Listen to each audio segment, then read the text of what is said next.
Chers participants, nous avions vu que la mobilité, et en particulier les transports utilisant des carburants, représentait un des secteurs sur lesquels on comptait le plus en vue de réduire la consommation et les émissions dans les futures stratégies énergétiques. Il s'agit des éléments de colonne violet que l'on voit dans le graphe ci-contre et qui montrent bien cette réduction de consommation. Regardons plus en détail ce qu'il en est des mesures d'économie d'énergie que l'on peut attendre du transport individuel. Inutile de dire que les approches d'économie incluent des aspects de choix comportementaux, comme le choix de la mobilité douce avec la marche ou le vélo, le covoiturage, le partage de véhicules ou la location, qui requiert surtout moins d'énergie grise et permet aussi de jouer sur la complémentarité des modes de transport, rail-route notamment. Le transfert sur les transports publics, bien sûr. Et puis une conduite écologique qui permet déjà d'économiser une part non négligeable d'énergie finale et d'émissions. Enfin, et très important, le choix de l'achat des véhicules plus efficaces, moins lourds, moins puissants, tout en étant moins polluants. Ce sont, in fine, les acheteurs de véhicules neufs qui définissent le parc automobile des futures 10 à 15 années. Un élément clé dans la concurrence des technologies d'entraînement de véhicules est le stockage d'énergie à bord et, dans une moindre mesure, la rapidité de remplissage. Sur ce diagramme, on représente la densité d'énergie stockée en kilowattheures par litre et en fonction des différents types d'énergie finale. Cela passe tout à gauche par les carburants conventionnels, diesel et essence, et tout à droite avec les batteries conventionnelles qui sont des batteries au plomb. Entre deux, on va retrouver toute une série de carburants dits alternatifs et parmi lesquels on retrouve l'éthanol et le méthanol qui peuvent être tirés de la biomasse ou de carburants synthétiques. On a le gaz de pétrole liquéfié qui, lui, correspond à ce que l'on a dans nos bouteilles de camping-gaz, par exemple. On a également le gaz naturel comprimé qui, lui, représente une alternative intéressante, surtout aussi au niveau de l'abaissement des émissions. On a également l'hydrogène, est stocké ici à 690 bars pour avoir une capacité suffisante, ce qui est très difficile. L'hydrogène liquide à moins 250 degrés centigrades, donc extrêmement difficile à stocker. Et finalement, bien sûr, les batteries lithium qui commencent à gagner du terrain en matière de véhicules. Alors qu'un certain nombre de ces nouveaux carburants nécessitent le développement d'un réseau spécifique de stations de distribution, l'éthanol et d'une certaine manière le méthanol peuvent être mélangés avec les carburants conventionnels.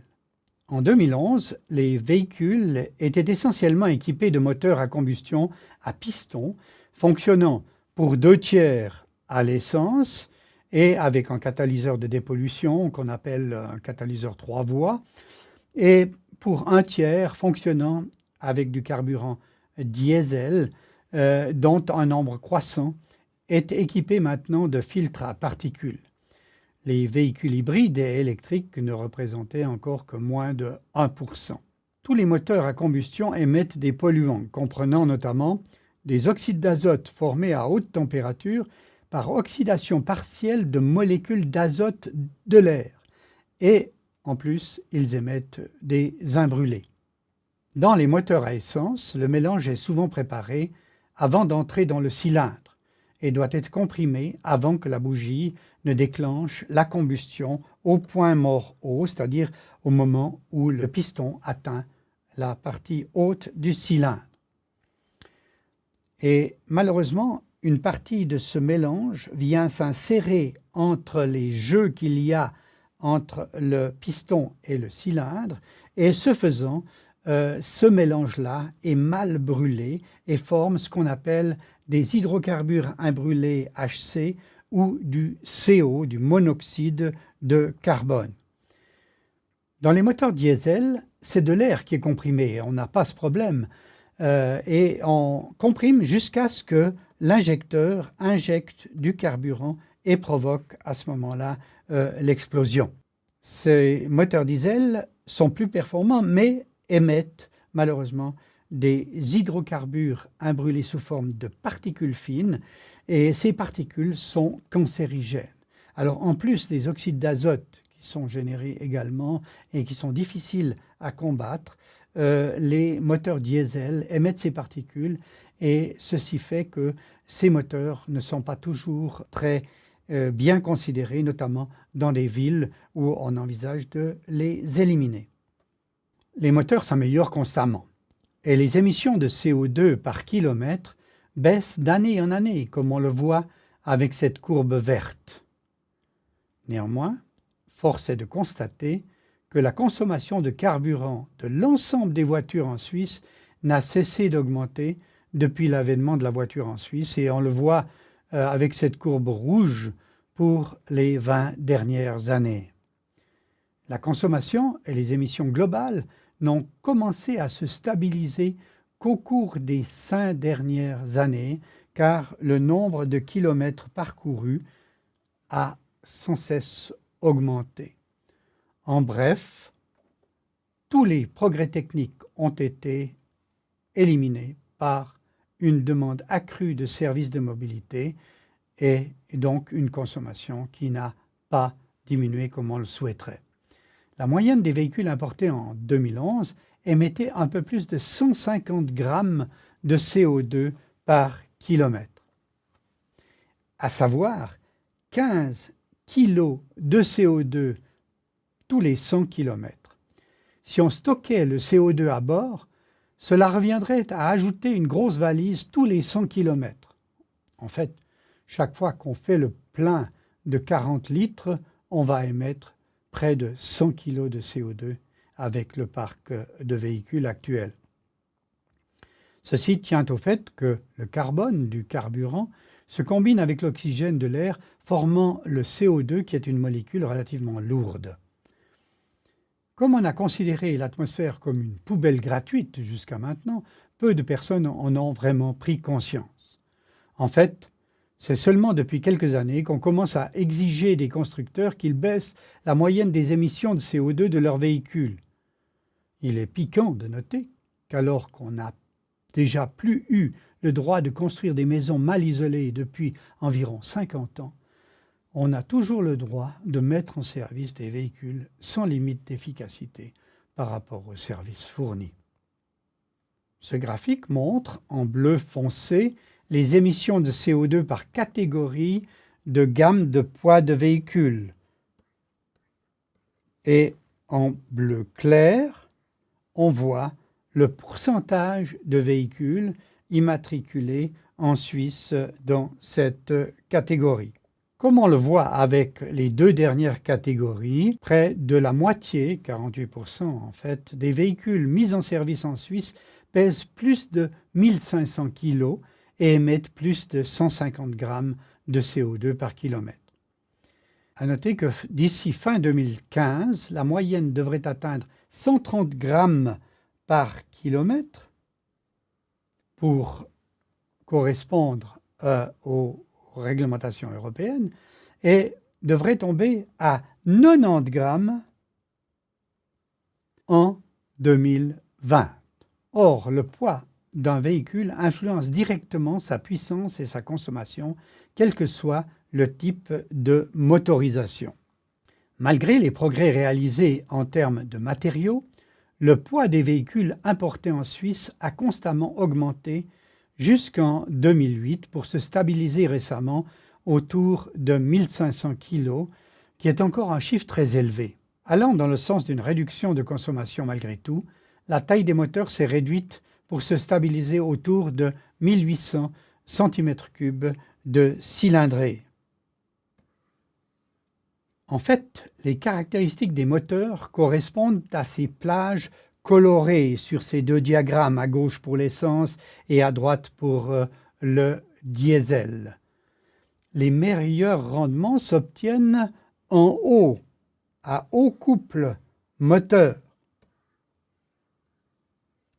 Et comme la puissance est obtenue par multiplication du couple par la vitesse de rotation du moteur, on économise du carburant pour une puissance demandée donnée en roulant à faible vitesse de rotation, le sens de la flèche, mais à haut couple pour une même puissance donnée.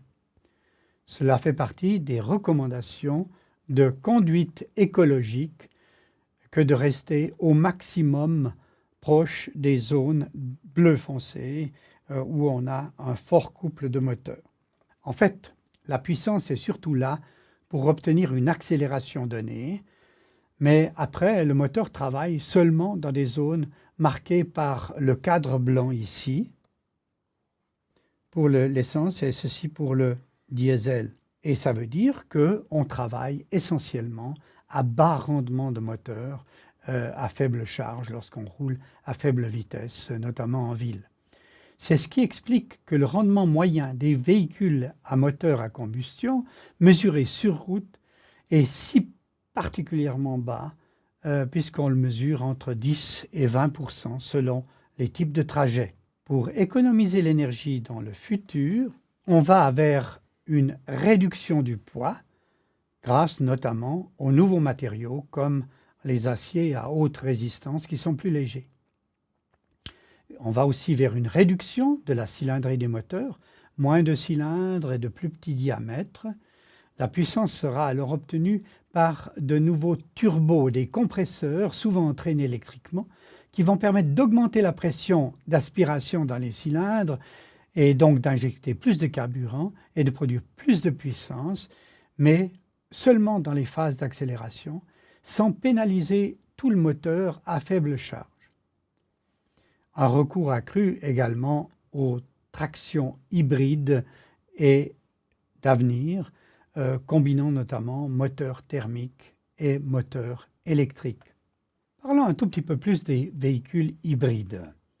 En principe, le fait d'aller d'un point A à un point B requiert très peu d'énergie si on peut récupérer l'énergie cinétique en cas de freinage et potentielle quand on change d'altitude.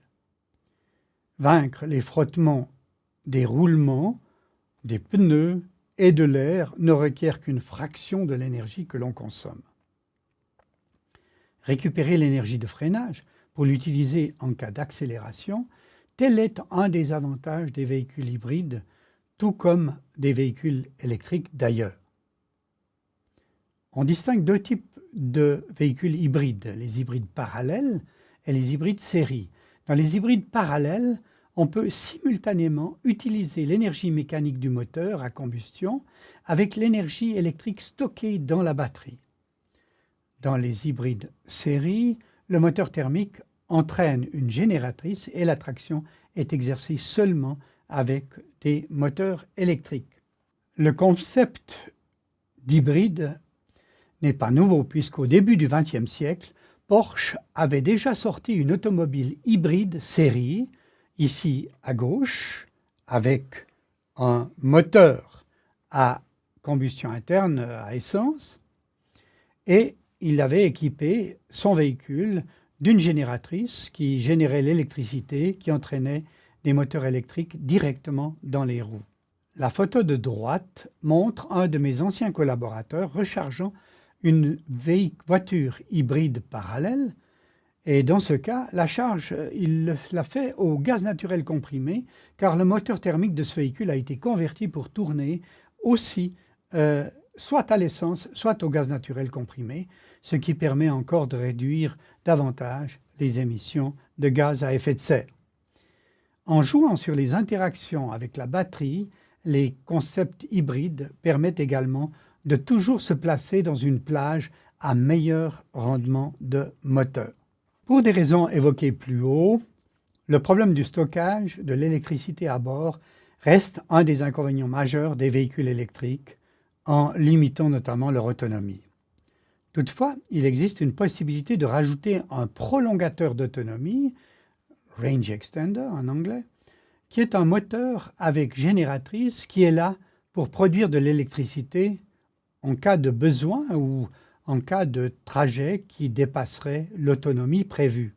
La question de la concurrence entre véhicules électriques avec range extender ou véhicules hybrides série remplaçant le moteur par une pile à combustible et ayant un stockage d'hydrogène à bord reste entière.